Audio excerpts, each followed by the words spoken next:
दोस्तों, अगर आप इस सूर्य कुमार यादव और रिंकू सिंह को टी20 का सबसे खतरनाक खिलाड़ी मानते हैं तो वीडियो को लाइक जरूर कीजिएगा।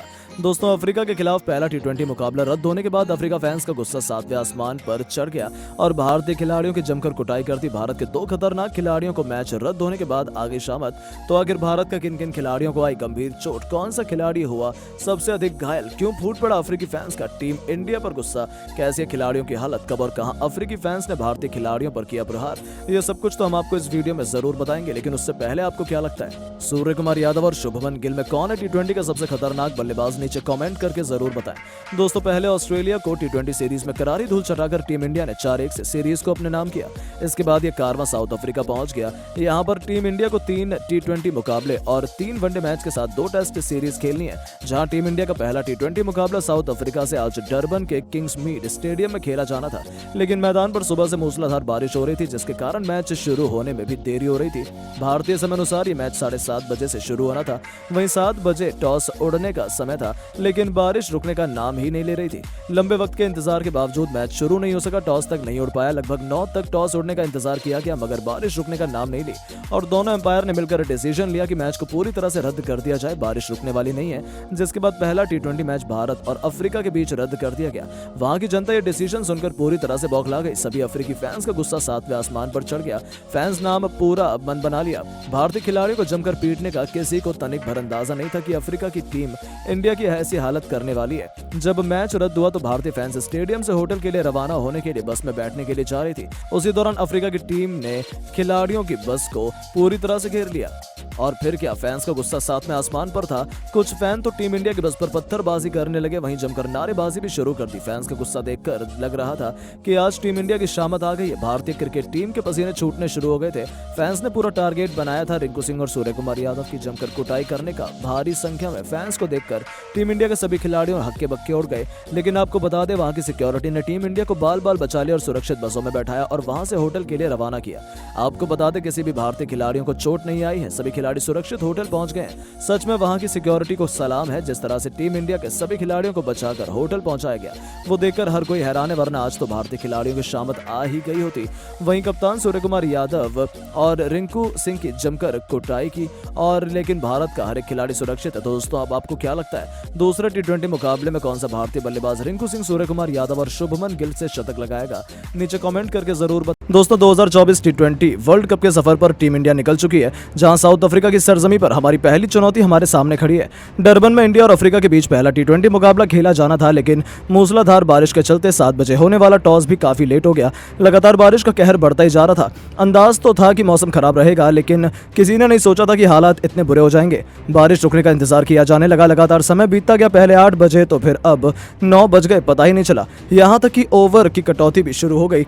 सभी प्रार्थना कर रहे थे कि कम से कम 5 ओवर का ही मुकाबला हमें देखने को मिल जाए, लेकिन भगवान को कुछ और ही मंजूर था और अंत में ये मुकाबला बिना एक भी गेंद फेंके रद्द करना पड़ा और सभी फैंस का एक बार फिर से दिल टूट गया। हर कोई निराश था। यहाँ तक कि अब दुनिया भर के कई दिग्गजों के रिएक्शन सामने आ रहे हैं, जो बारिश से लेकर अफ्रीकी क्रिकेट बोर्ड की इतनी खराब व्यवस्था से नाराज नजर आ रहे हैं। जी हाँ दोस्तों, सबसे पहले तो God of cricket Sachin Tendulkar का कहना है कि इस मैच का हम सभी बेसब्री से इंतजार कर रहे थे। जब बारिश की वजह से कोई मुकाबला प्रभावित होता है, तब सभी का दिल टूट जाता है। इतने दिनों से इस मुकाबले की तैयारी की जा रही थी। खिलाड़ी, फैंस भी उतने उत्साहित थे, लेकिन अंत में सब कुछ बारिश की वजह से भूल गया। मुझे लगता है कि आईसीसी और बीसीसीआई को मिलकर अब बारिश से निपटने का इंतजाम करना चाहिए, नहीं तो इसकी वजह से न जाने और भी हमें भविष्य में कितनी दफा निराश होना पड़ेगा। ये क्रिकेट के लिए बिल्कुल भी सही नहीं है। तो वहीं दोस्तों, AB डिविलियर्स का भी दिल टूट गया। उन्होंने कहा कि मुझे लगा था कि हमें इंडिया और अफ्रीका के बीच जबरदस्त फायर पावर मुकाबला देखने को मिलेगा, इसलिए मैं बेहद एक्साइटेड था, लेकिन मैंने कभी नहीं सोचा था कि बारिश की वजह से 1 ओवर भी मैच नहीं हो पाएगा। ये क्रिकेट के खेल के लिहाज से बेहद ही दुर्भाग्यपूर्ण है, क्योंकि हम इससे निपटने के लिए कुछ भी नहीं कर सकते। मुझे नहीं लगता दुनिया में कोई भी ऐसा खेल है जो बारिश की वजह से प्रभावित हो रहा हो। अब हर एक क्रिकेट बोर्ड और आईसीसी के पास इतना पैसा है, लेकिन हम आज तक इतनी बेसिक सी समस्या का समाधान नहीं निकाल पाए हैं। ये बेहद गलत है। उनके अलावा दोस्तों, शोएब अख्तर का गुस्सा ही फूट पड़ा है। उनका कहना है कि लोगों को पहले ही पता चल गया था कि मौसम अगले दिनों में कैसा रहने वाला है। उसके बाद भी अफ्रीकी क्रिकेट बोर्ड या फिर बीसीसीआई ने इस मैच को कहीं और शिफ्ट करने के बारे में सोचा भी नहीं।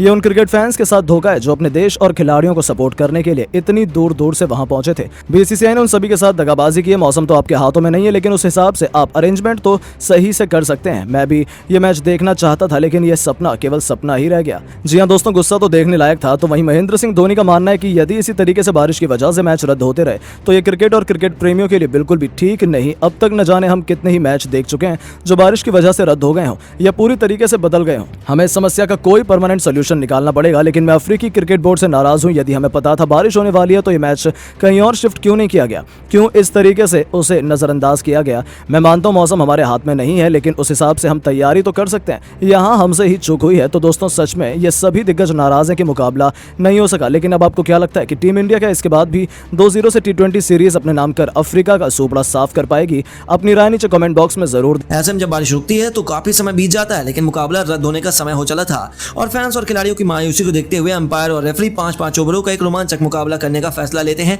जहां बल्लेबाजी करने का मौका अफ्रीका को दिया जाता है और मेजबान टीम के लिए पारी की शुरुआत करने रीजा हेंड्रिक्स के साथ हेनरी क्लासेन की जोड़ी पारी की शुरुआत करने के लिए आती है। आते ही पहले ओवर में मोहम्मद सिराज का स्वागत चौके से कर क्लासेन ने अपने तेवर दिखा दिए। जाते जाते ओवर की आखिरी गेंद पर रीजा ने भी एक तूफानी छक्के से अपना खाता खोलकर पहले ओवर में 13 रन बटोर लिए। साफ तौर पर देखा जा सकता था कि अफ्रीका किसी भी कीमत पर जीत का सपना सजाकर मैदान में उतरी, लेकिन जैसे ही अगले ओवर में अर्शदीप आते हैं, एक के बाद एक लगातार 2 गेंद पर उन्होंने पहले रीजा हेंड्रिक्स और उसके बाद एडम मार्कम को चलता कर अफ्रीका की कमर तोड़ दी। लगातार 2 झटकों से अफ्रीका मुसीबत में थी। ऐसा लगा टीम इंडिया तो आसानी से उन्हें कुचल कर रख देगी, लेकिन यह मुकाबला इतनी दफा पलटने वाला किसी ने सोचा नहीं था। नंबर 4 पर बल्लेबाजी करने आए डेविड मिलर ने क्लासेन के साथ मिलकर अपनी पारी को आगे बढ़ाना शुरू किया। पहले तो उन्होंने संभल कर खेला।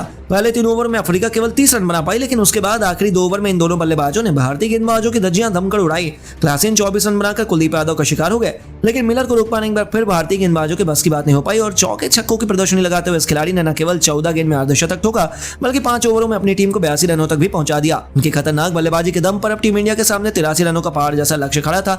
इसका पीछा करने के इरादे से यशस्वी के साथ रेड हॉट फॉर्म में चल रहे शुभमन गिल की जोड़ी मैदान में उतरती है। अपनी जबरदस्त फॉर्म दिखाते हुए पहली गेंद पर यशस्वी ने अपने पुल शॉट से छक्का बटोरकर अफ्रीका के पसीने छुड़ाना शुरू कर दिया। शुभमन गिल ने भी हार मानना सीखा नहीं। पहले 2 ओवर में इन दोनों खिलाड़ियों ने अपनी खतरनाक बल्लेबाजी से भारतीय टीम को 34 रनों तक पहुंचा दिया। टीम इंडिया आसानी से जीत की तरफ बढ़ रही थी, लेकिन तभी होता है बहुत बड़ा पलटवार। तबरेज शमसी की फिरकी पर टीम इंडिया पड़ी भारी। उन्होंने शुभमन गिल को वापस भेजा और इस ओवर की आखिरी गेंद पर यशस्वी जायसवाल भी चलते बने। मैदान पर अब टीम इंडिया के बैकबोन कप्तान सूर्या उतर चुके थे। 3 ओवर बीत गए और सूर्या रिंकू मैदान में थे। पल्ला अभी भी अफ्रीका का भारी नजर आ रहा था। पहले 3 ओवरों में भारतीय टीम केवल 40 रन बना पाई और अभी भी हमें 12 गेंद में 43 रनों की दरकार थी, जिसे बनाना उतना आसान नहीं था। लेकिन जब टीम इंडिया के 2 सबसे खतरनाक बल्लेबाज मौजूद हो मैदान में, तो कौन सा लक्ष्य मुश्किल होता है। सूर्या ने मार्को जॉनसन के एक ओवर में एक के बाद एक लगातार 3 खतरनाक चौके ठोककर गियर में बदलाव करना शुरू कर दिया। दूसरी तरफ रिंकू का कॉन्फिडेंस भी 7वें आसमान पर था। ओवर की आखिरी 2 गेंद पर लगातार 2 छक्के जड़कर उन्होंने भी अपने बल्ले का जलवा दिखा दिया। इस ओवर में दोनों बल्लेबाजों ने मिलकर 25 रन बटोरे और अब मुकाबला आखिरी ओवर में चला गया, जहां टीम इंडिया को जीत के लिए 18 रनों की दरकार थी। इस ओवर में गेंदबाजी की कमान सौंपी गई अफ्रीका के सबसे खतरनाक गेंदबाज लुंगी एंगड़ी को। उनके सामने टीम इंडिया के आखिरी उम्मीद सूर्या और रिंकू भारत को जीत दिलाने को बेकरार नजर आ रहे थे। सूर्या स्ट्राइक पर थे। पहली गेंद पर आते ही लुंगी ने सूर्या को चारों खाने चित्र कर दिया। बावजूद उसके सूर्या तो चारों खाने चला के दिखाते हुए 2 रन चुरा लिए। 5 गेंद पर अभी भी 16 रनों की दरकार थी। सूर्या की आंखें में अंगार था और गेंदबाज भी हार मानने को तैयार नहीं थे। दूसरी गेंद पर आगे बढ़कर सूर्या ने एक ऐसा स्टेडियम पर छक्का लगाया जिस पर अफ्रीका की हार की दास्तान लिखी हुई थी। अब तो पूरी तरह से भारतीय टीम के पक्ष में मुकाबला आ चुका था, क्योंकि 4 गेंद पर केवल 10 रन चाहिए थे, लेकिन तीसरी गेंद पर लुंगी सूर्या को बीट कर देते हैं। फिर दोस्तों कुछ ऐसा होता है जिसकी किसी ने भी कल्पना नहीं की थी। चौथी गेंद पर भी सूर्या केवल सिंगल ले पाते हैं और अब केवल 2 गेंद पर भारत को जीत के लिए 9 रन चाहिए। पूरा दबाव रिंकू पर आ गया। हर तरफ सन्नाटा था। कोई समझ नहीं पा रहा था कि अब क्या होने वाला था, लेकिन रिंकू ऐसे ही थोड़ी ना इतने बड़े फिनिशर माने जाते हैं। 5वीं गेंद पर उन्होंने कवर को चीरते हुए चौका मारकर मैच को अंतिम गेंद तक पहुंचा दिया, जहां भारत को 5 रन चाहिए थे और इस बार गेंदबाज ने चला के दिखाते हुए रिंकू को यॉर्कर की, लेकिन रिंकू को बीट करना इतना आसान थोड़ी है। उन्होंने इस गेंद पर महेंद्र सिंह धोनी की तरह हेलीकॉप्टर शॉट से न केवल महेंद्र को स्टेडियम पार फेंका, बल्कि टीम इंडिया को एक धाकर जीत भी दिला दी, जिसके बाद पूरा स्टेडियम रिंकू के नारे से गूंज उठा। और वो भी क्यों ना, अपनी धमाकेदार बल्लेबाजी से सूर्या रिंकू ने नामुमकिन को मुमकिन करते हुए पहले T20 में टीम इंडिया को अद्भुत जीत दिला दी। लेकिन दोस्तों आपको क्या लगता है, टीम इंडिया अफ्रीका को 3-0 से क्लीन स्वीप कर पाएगी या फिर नहीं? अपनी कीमती राय में नीचे कमेंट बॉक्स में जरूर दें। दोस्तों एक लंबे इंतजार के बाद फिर से भारतीय क्रिकेट टीम मैदान में उतर गई है। नीली जर्सी में इस बार भी हमें टीम के मुख्य खिलाड़ी भले ही ना दिखें, लेकिन वर्ल्ड कप हारने के बाद ऑस्ट्रेलिया को अपने घर में हराने वाले कप्तान सूर्य कुमार यादव इस बार भी नीली जर्सी में कप्तान बनकर ही मैदान में उतरते नजर आएंगे। दोस्तों भारत इस समय साउथ अफ्रीका दौरे पर है कहने को तो ये फुल फ्लेज दौरा है और न्यू ईयर तक यहाँ पर हमें सारे तरीके के मैच खेलने हैं, T20, वनडे व टेस्ट। लेकिन सबसे पहले आज 10 तारीख को शुरू होने जा रही है 3 मैचों की T20 सीरीज, जिसका पहला मुकाबला डरबन के मैदान में होना है। लेकिन दोस्तों इससे पहले कि दोनों टीमों के कप्तान मैदान में आए, अंपायर्स मैदान में आए या दोस्तों दोनों टीमों के सभी खिलाड़ी मैदान में आने की सोचे भी, तीसरी टीम ने मैदान में कदम रखा और ऐसा कदम रखा कि कोई और नहीं रख पाया। दोस्तों बात कर रहे हैं मैदान में हो रही बारिश की, उस बारिश की जो टॉस से न जाने कितनी देर पहले से हो रही है। दोस्तों आपकी जानकारी के लिए बता दें कि मैदान में अभी अंपायर तो दूर की बात, दर्शक भी आए नहीं थे, लेकिन बारिश उससे पहले ही आ चुकी थी, यानी कि मैदान को पहले से ही कवर किया जा चुका था। लेकिन भारत के अनुसार 7 बजे ठीक इस मुकाबले के लिए टॉस हो जाना चाहिए था, लेकिन बारिश इतनी ज्यादा थी कि मैदान में से कवर्स हटाए ही नहीं गए, जिसके चलते टॉस भी नहीं हो सका। क्योंकि दोस्तों टॉस करने से पहले भी मैदान का मुआयना होगा, क्योंकि यदि अगर टॉस हो भी गया तब भी मैच शुरू नहीं होगा और तब तो ओवर्स और ज्यादा गति से कटेंगे। आपको बता दें कि बारिश होने के आधे घंटे बाद आखिरकार ऑफिशियली अपडेट आ चुका है। तो दोस्तों आपकी जानकारी के लिए बता दें कि 2 घंटे तक इस मैदान में 90% बारिश के आसार हैं। मतलब कि मान लीजिए अगर 10% बारिश ना होने के वक्त पर कवर्स हटाकर टॉस हो भी गया, तब भी बारिश इतनी होगी कि खेल शुरू होगा और फिर रुक जाएगा।